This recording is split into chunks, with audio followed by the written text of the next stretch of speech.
Hello बच्चों। बच्चों, पिछले वीडियो में हम लोगों ने अध्याय 3 के अंतर्गत त्रिकोणमितीय समीकरणों के विभिन्न रूपों का अध्ययन किया। बच्चों, साइन थीटा बराबर साइन अल्फा, कास थीटा बराबर कास अल्फा, टैन थीटा बराबर टैन अल्फा अथवा उनके वर्गों के त्रिकोणमितीय समीकरणों के रूप में प्राप्त त्रिकोणमितीय समीकरणों का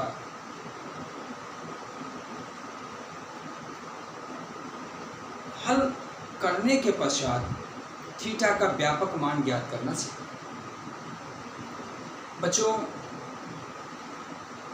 पिछले आर्टिकल में हम लोगों ने A sine theta plus B cos theta बराबर सी के द्वारा भी थीटा का व्यापक मान ज्ञात करना सीखा। उन्हीं सब आर्टिकल पर आधारित आज आपके सामने कुछ बेहतर प्रश्नों का संकलन रखा गया है। इसे आप देखिए, परीक्षा की दृष्टि से संभावित प्रश्न माने जाते हैं।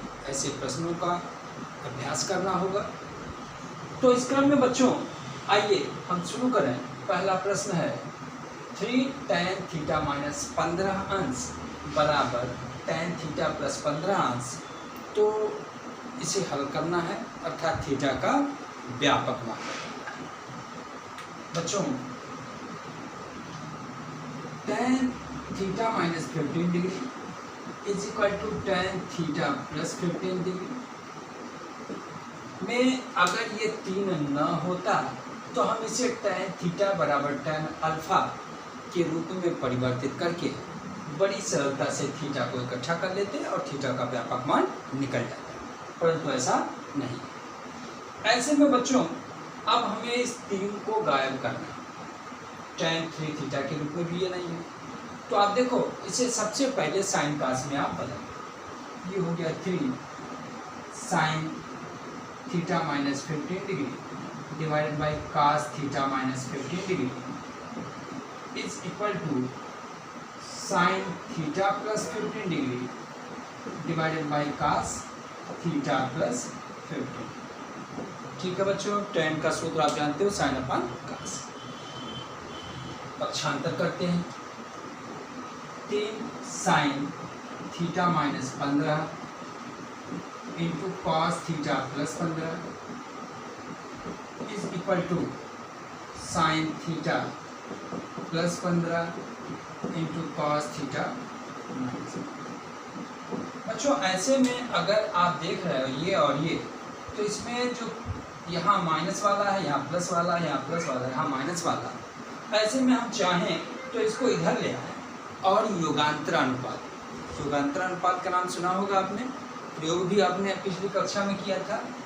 ये हो गया 3 divided by sine theta plus 15 cos theta minus 15 degree whole divided by, इसको नीचे लाएंगे, कॉस पहले साइन बाद कर दे रहे हैं, साइन थीटा माइनस। आशा है बच्चों अभी तक कोई समस्या आपको नहीं।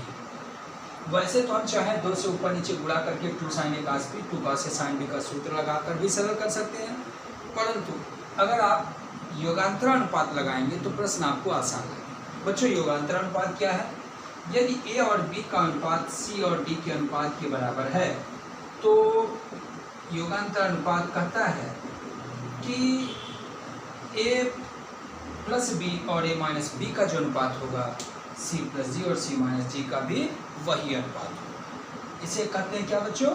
योगांतर अनुपात। ऐसे में अगर हम इसे बाई 1 बनाते हैं तो बच्चों ये ए और बी का अनुपात, ये सी और डी का अनुपात लगाते हैं हम योगांतर अनुपात। योगांतर अनुपात से बच्चों योगांतर अनुपात क्या होगा?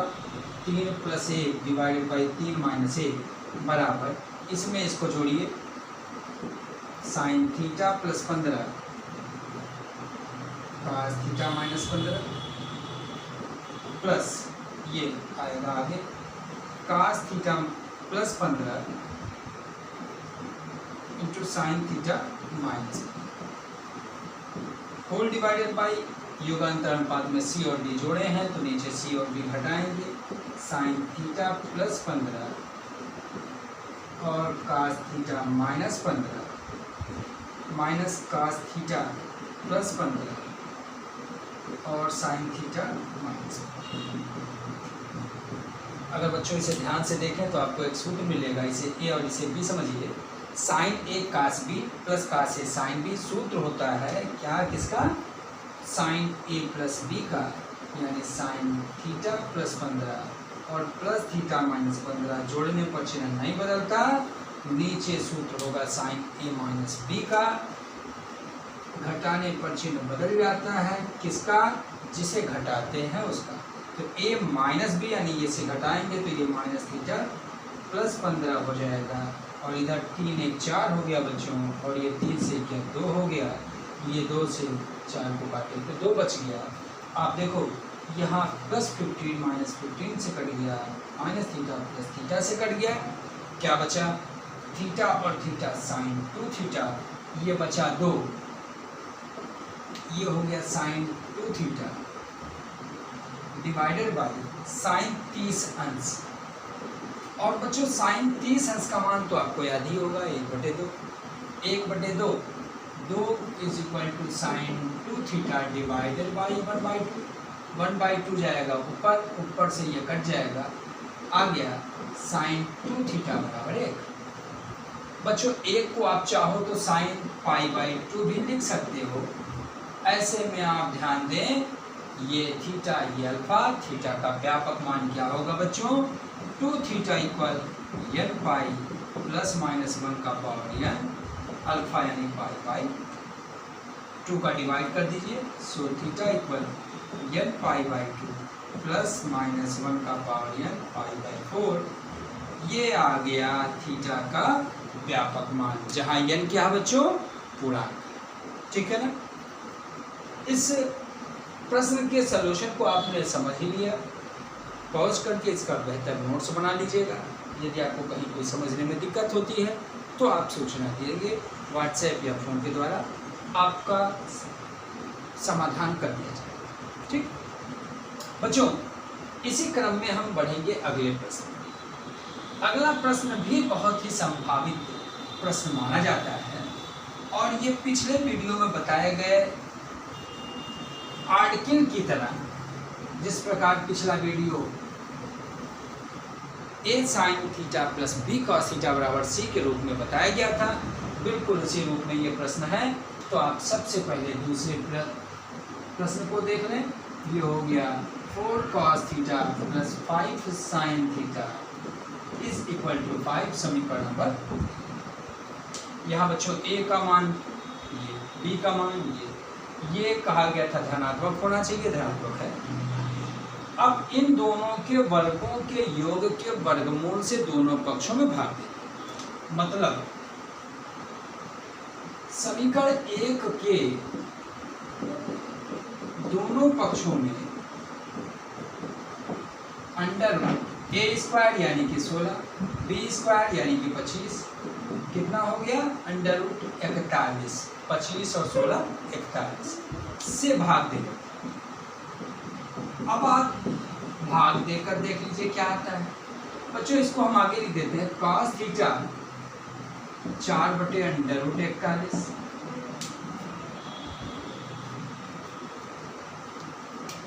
प्लस साइन थीटा 5/√41 बराबर 5/√41। इसे आप कह दिए समीकरण नंबर। कहा गया था आपसे इस प्रकार के प्रश्न मिले तो आप ए और बी के वर्गों के योग के वर्गमूल से दोनों पक्षों में भाग दे दीजिएगा, और शर्त है कि इसे धनात्मक बनाने के बाद। अब इसे हम देखेंगे कि ये कास या साइन के किस कोण का मान। बच्चों याद तो है नहीं, सहायता के लिए, आपकी सहायता के लिए इन्होंने एक चीज दे रखा है, tan। क्या दिया है, tan 51 डिग्री 21 मिनट बराबर 5/4, ठीक है। तो ऐसे में अगर हम एक समकोण त्रिभुज बनाएं और इस न्यून कोण को हम 51°21' कह दें तो स्वाभाविक सी बात है tan थीटा बराबर लंब बटे आधार, लंब ये हो गया, आधार ये हो गया। आप अगर पाइथागोरस से कर्ण का मान ज्ञात करेंगे तो आएगा √41। कैसे? लंब का वर्ग धन आधार का वर्ग 25 16 41 का वर्गमूल। बच्चों अगर हम इस कोण के साइन और कास का मान निकालें, साइन 51°21' का मान लंब बटे कर्ण यानी कि 5 बटे √41 और कास 51°21' का मान आधार बटे कर्ण यानी कि 4 बटे √41। मुझे लगता है आपको समझ में आता है।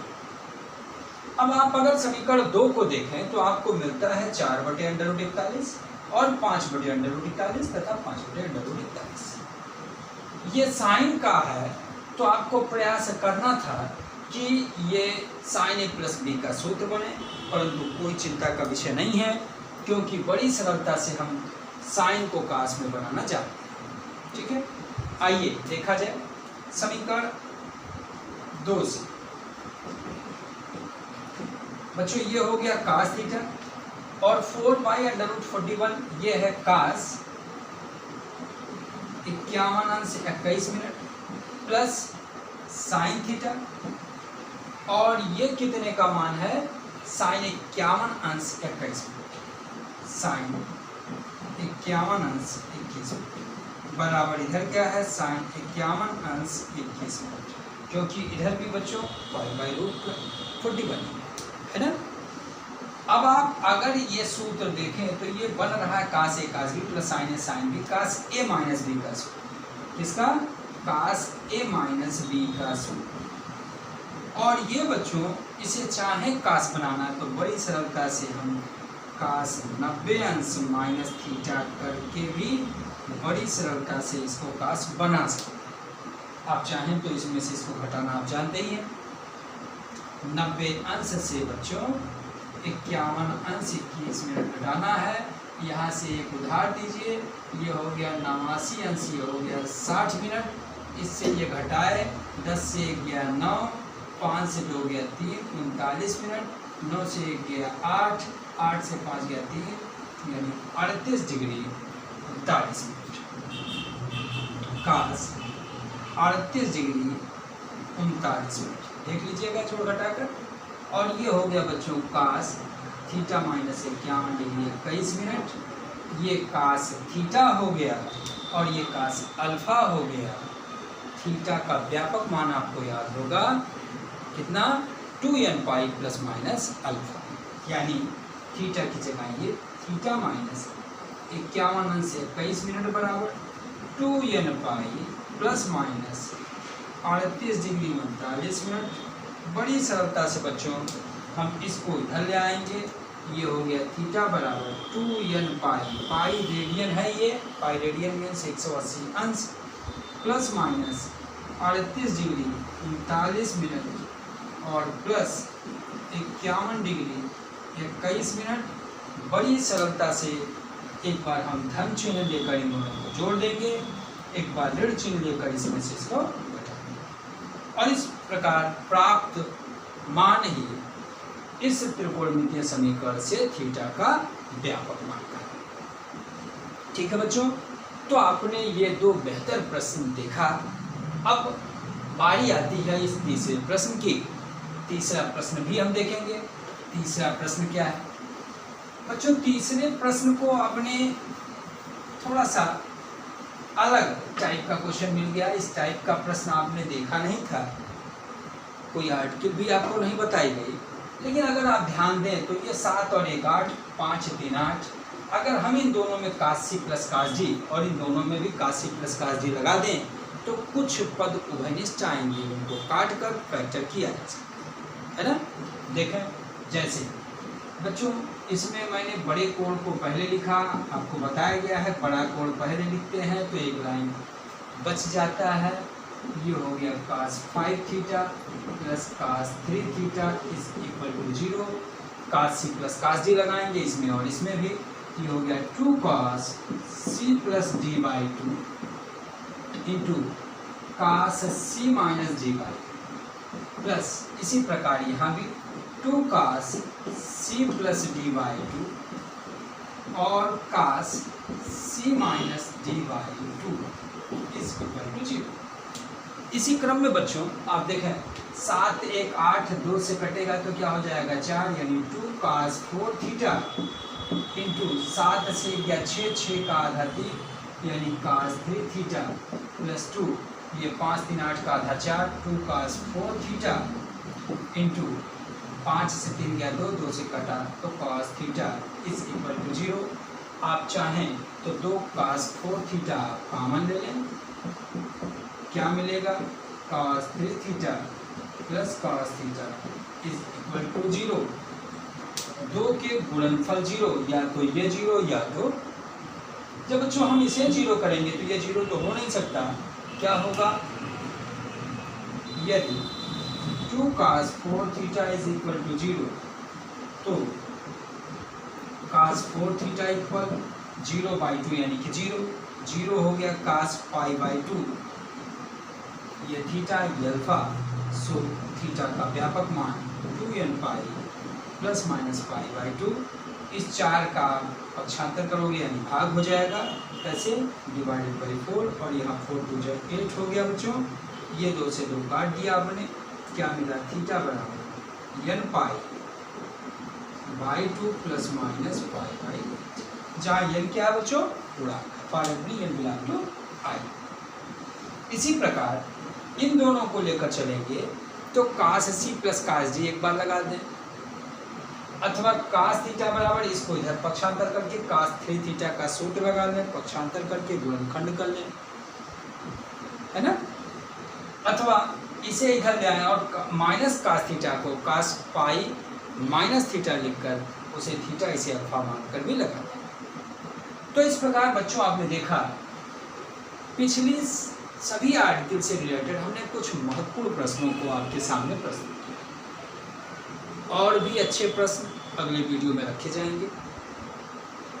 प्रयास होगा कि अगले वीडियो में आपको शेष सभी आर्टिकल बताते हुए कुछ और प्रश्नों को बताकर आपकी यह त्रिकोणमितीय समीकरण नामक अध्याय को समाप्त कर दिया। बच्चों इन 3 अध्यायों पर रिलेटेड आपके टेस्ट होने हैं, टेस्ट होगा, उसके लिए भी अपनी तैयारी शुरू करें। Thank you.